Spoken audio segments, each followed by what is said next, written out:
नमस्कार दोस्तों, स्वागत है आपका हमारे चैनल विद्यालय ग्लोबल पर। आज जो मैं मुद्दा लेकर आपके पास आया हूं, यह मुद्दा कोई छोटा मोटा मुद्दा नहीं है। इसमें हमारे देश में रह रहे करोड़ों हिंदू भाई बहनों की धार्मिक आस्था को ठेस पहुंचाया है। अगर मैं इस पूरे मामले को जानना चाहूंगा तो थोड़ा आपको इसका इतिहास के बारे में जानकारी लेनी होगी। अब आप अगर ये देखेंगे तो आपको ये कुछ मंदिर दिख रहा होगा।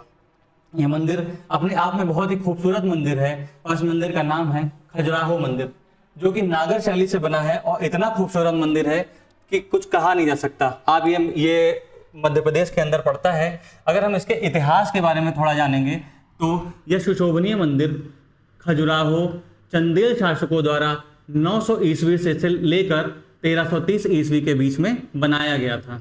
और इस मंदिर के बारे में अगर उल्लेख कहाँ पे हुआ है तो अबू रेहान अल बरूनी इब्न बतूता ने अपनी पुस्तकों में इस मंदिर के बारे में बात की है। और यह मंदिर 20 वर्ग किलोमीटर के क्षेत्र में फैला है, मतलब बहुत बड़े एरिया में मंदिर पूरा फैला हुआ है। बहुत ही खूबसूरत मंदिर है और काफी एरिया एक्वायर करता है, जबकि 20 वर्ग किलोमीटर का एरिया।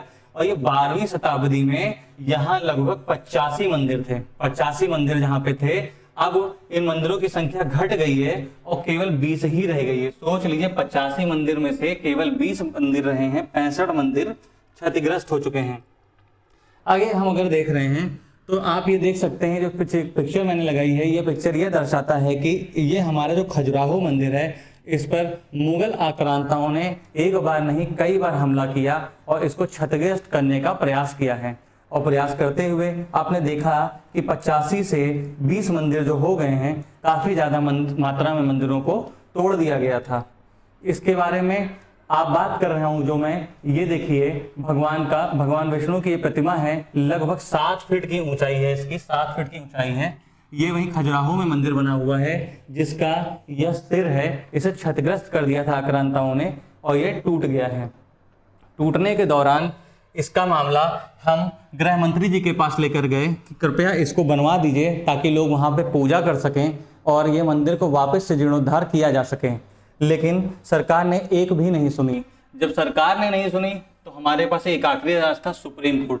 सुप्रीम कोर्ट में हम गए, याचिका दायर की और अपनी बात को पूर्णतया रखी। अब सुप्रीम कोर्ट जाने के बाद यह मामला बना राकेश दलाल बनाम भारत संघ, क्योंकि राकेश दलाल जी ने ही ये याचिका दायर की थी। और याचिका दायर करने के बाद उन्होंने बोला कि मुगल आक्रमणों के दौरान इस मूर्ति को खंडित कर दिया गया था। आपने खोपड़ी देखी था, भगवान के उस सिर को क्षतिग्रस्त कर दिया है, उसी के बारे में इन्होंने बात की कि मुगल आक्रांताओं ने इसे तोड़ दिया है। याचिकाकर्ता ने यह भी बात की कि सरकार से बार बार अनुरोध करा मैंने, लेकिन इसके बावजूद भी इसे ठीक नहीं किया गया है। इसको ठीक ना करने के कारण हम आपके पास आए हैं, कृपया हमारी बात को सुने। और उसमें इन्होंने यह भी जिक्र किया कि ये चंदेल राजा हैं जिन्होंने खजुराहो मंदिर बनवाया और उस मंदिर का पूरा उल्लेख, खजुराहो के मंदिरों के इतिहास का भी पूरा उल्लेख उन्होंने सुप्रीम कोर्ट में किया, उसकी पूरी हिस्ट्री को बताया। इसके बाद आरोप लगाया कि ब्रिटिश शासन की उपेक्षा और स्वतंत्रता के बाद भी सरकारी निष्क्रियता के कारण स्वतंत्रता के 77 साल बाद भी मूर्ति की मरम्मत नहीं हो पाई है। कहने का मतलब यह है कि ब्रिटिश काल पूरा बीत गया, उन्होंने भी पूरा ध्यान नहीं दिया, इसको बनाने नहीं दिया। उसके बाद सरकार भी 77 साल बीत गए हैं, यह भी मूर्ति को बनाने नहीं दे रहे हैं। तो कृपया हमारी बात को सुने और आदेश करें कि यह मूर्ति वापस से बनाई जा सके और लोग वहां पे जाएं और पूजा अर्चना करें। जिस बात पर हमारे CJI तल टिप्पणी की और उन्होंने कहा, अब जाकर स्वयं देवता से कुछ करने के लिए कहें। आप कहते हैं कि आप भगवान विष्णु के बहुत बड़े भक्त हैं, तो जाइए और प्रार्थना कीजिए। यह एक पुरातात्विक स्थल है और ASI को इसके लिए अनुमति देनी होगी। हमें खेद है, आपको खेद है, हम मानते हैं। आपके अधिकार क्षेत्र में नहीं आता, इसका भी हम सम्मान करते हैं। ये ASI के अंडर में आता है, इसका भी मैं सम्मान करता हूँ। लेकिन ऐसी भाषा का प्रयोग करना आपके संवैधानिक पद पर बैठने के कारण ठीक नहीं है। ये भारत की सर्वोच्च संस्था है। सुप्रीम कोर्ट एक संवैधानिक संस्था है, जहां पर आप बैठे हैं, आप उस संस्था के सर्वोच्च पद पर बैठे हुए हैं और आपकी कही गई एक एक भाषा, एक एक शब्द का प्रमाण लिया जाता है। उसको एक आधार बना के कानून के लोग पढ़ाई करते हैं। आने वाले केसों में इसको एक आधार बनाया जाता है जिसके आगे केस लड़े जाते हैं। आपकी कही हर एक बात को छोटे छोटे न्यूज चैनल, छोटे छोटे न्यूज़पेपर से लेकर के बड़े चैनल न्यूज़पेपर तक में पूरी बात जाती है। आपकी कहीं हर एक छोटी से छोटी बात, बड़ी से बड़ी बात पूरे देश में आग की तरह फैलती है, एक कानून का रूप भी ले लेती है और विश्व पटल पर भी आपकी बात पूरी तरीके से आती है। क्योंकि आप 140 करोड़ जो देशवासी हैं हमारे भारत के, उनमें एक सर्वोच्च संस्था सुप्रीम कोर्ट है जिस पे आप एक सर्वोच्च पद पे बैठे हुए हैं। इसलिए आपको भी थोड़ा तो अपने शब्दों का ख्याल रखना चाहिए था। इसके जगह आप कुछ अच्छे शब्दों का चयन करके भी इस फैसले को सुना सकते थे और याचिका को आप खारिज कर सकते थे। आपसे ऐसी उम्मीद बिल्कुल भी नहीं थी।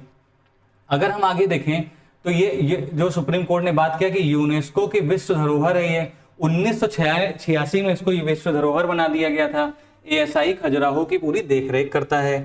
आप एएसआई के पास जाइए या सरकार के पास जाइए या यूनेस्को से परमिशन लीजिए कि हम वहाँ पे ऐसा कुछ करना चाहते हैं। ये बात अपनी जगह पूरी सही है। हमारा मंदिर है जिसमें हम इसको पूजा अर्चना करना चाहते हैं। इसका मतलब ये है कि यूनेस्को की विश्व धरोहर बना दिया है, वहाँ पे पर्यटन बढ़ेगा, वहाँ पे देश विदेश से लोग आएंगे, उसको देखेंगे और वहाँ पे घूमेंगे, सरकार को इससे राजस्व की प्राप्ति होगी। सब अपनी जगह पे सब सही है। याचिकाकर्ता ने इसमें नाराजगी भी जाहिर की है और नाराजगी जाहिर करते हुए उन्होंने यह भी बात कही है कि धार्मिक भावनाओं को ठेस पहुंचाने वाला बयान बताया है कि जो भी ये उन्होंने स्टेटमेंट दिया ये हमारे करोड़ों देशवासियों की धार्मिक भावना को ठेस पहुंचा रहा है। उसके साथ उन्होंने यह भी बताया कि प्रतिमा जिस स्थिति में है उसी में रहेगी। भक्तों को पूजा करनी है तो वे दूसरे मंदिर जा सकते हैं। दूसरे मंदिर जाने की बात क्या है सर? देश भर में करोड़ों मंदिर हैं, हम कहीं भी जा सकते हैं, कहीं भी पूजा कर सकते हैं। ये बात तो मतलब कहीं से भी जायज़ नहीं बनती कि हमको इस मंदिर को छोड़ दें, किसी और मंदिर में चले जाएं, वहाँ पे पूरी पूजा करें और मतलब इस मंदिर की तरफ हम देखें भी मत। अगर हम आपसे बात करें तो इस मंदिर को खास क्यों है? यह मंदिर सिर्फ इसलिए खास है कि ये वामन भगवान का मंदिर है। वामन भगवान विष्णु को ही बोलते हैं, उनका ये मंदिर है। उस मंदिर की विशेषता जानते क्या? वह मंदिर सिर्फ इसलिए खास है क्योंकि दुनिया में कहीं भी वामन मंदिर जैसा मंदिर मौजूद ही नहीं है। भगवान विष्णु के इतने अवतारों को दिखाया गया है। मंदिरों के गर्भगृह को देखने पर ऐसा लगता है कि यहाँ पानी भरा है। अब आप समझ सकते हैं कि यह मंदिर इतना खूबसूरत बना हुआ है, इतना खूबसूरत बना हुआ है कि अगर उसका जीर्णोद्धार करा दिया जाए, उसको पूरी मूर्ति को वापस से बना दिया जाए और प्राण प्रतिष्ठित कर दिया जाए तो लाखों श्रद्धालु यहाँ पर आएंगे और सरकार का भी यहाँ पे फायदा होगा, पर्यटन बढ़ेगा, सब तरीके की चीजें होंगी। इन सब तरीके की बातों को याचिकाकर्ता ने रखा और अपनी बात को इस पटल पर रखा। लेकिन जो हमारे सीजीआई हैं, जिस तरीके की उन्होंने भाषा का प्रयोग किया वह अपने आप में सराहनीय तो बिल्कुल भी नहीं है। अगर हम जैसे लोग किसी भी प्रकार की कोई भी बात अदालत के खिलाफ कुछ कह देते हैं तो हमारे ऊपर कंटेम्प्ट ऑफ कोर्ट लग जाता है और हमें तरह तरह की परेशानियों का सामना करना पड़ता है। लेकिन आप भी तो एक संवैधानिक पद पर बैठे हुए हैं, आपका भी तो एक दायित्व बनता है ना कि आप क्या भाषा और किन शब्दों का चयन करें और आपको क्या बोलना चाहिए।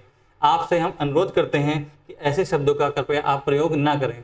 और ये देखिए सोशल मीडिया हैंडल है जहाँ पर अलग अलग तरीकों की टिप्पणियां आ रही हैं।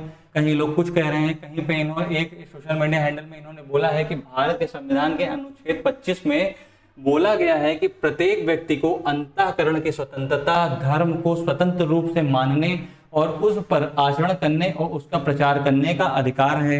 इसी अधिकार का उपयोग करके हम आपके पास गए थे अपनी बात को रखने कि सरकार सुन नहीं रही है, एएसआई से कह रहे हैं सुन नहीं रही है, तो आप ही एक आखिरी दरवाजा हैं। आपने भी इस तरीके से बोल दिया कि हर आदमी को बहुत ही ज़्यादा कष्ट पहुंचा। अगर हम देखें तो अन्य सोशल मीडिया हैंडल पे कुछ लोग इसमें ये कह रहे हैं कि क्या नाम है, इनको इस्तीफा दे देना चाहिए पद से। कुछ लोग क्या नाम है राष्ट्रपति जी को लेटर लिख रहे हैं। कुछ लोग राष्ट्रपति जी को लेटर लिख रहे हैं। लेटर लिखने के बाद उन्होंने कई ऐसे वकील हैं देखिए जिन्होंने साइन किया है इस पे, ये देखिए दिख रहा होगा, इन्होंने वकील लोग हैं जिन्होंने साइन किया है, उनकी रेजिग्नेशन की बात की है, इम्पीचमेंट तक की बात कर दी है कि इनको यहाँ से महाभियोग प्रस्ताव ला के इनको हटाया जाए। इन सब तरीकों की बात की है। हम आपसे अनुरोध करेंगे कि ये जो वीडियो आपने पूरी देखी, उसको पूरा समझा, अब आपका क्या विचार है उसको कृपया कमेंट बॉक्स में जरूर बताएं।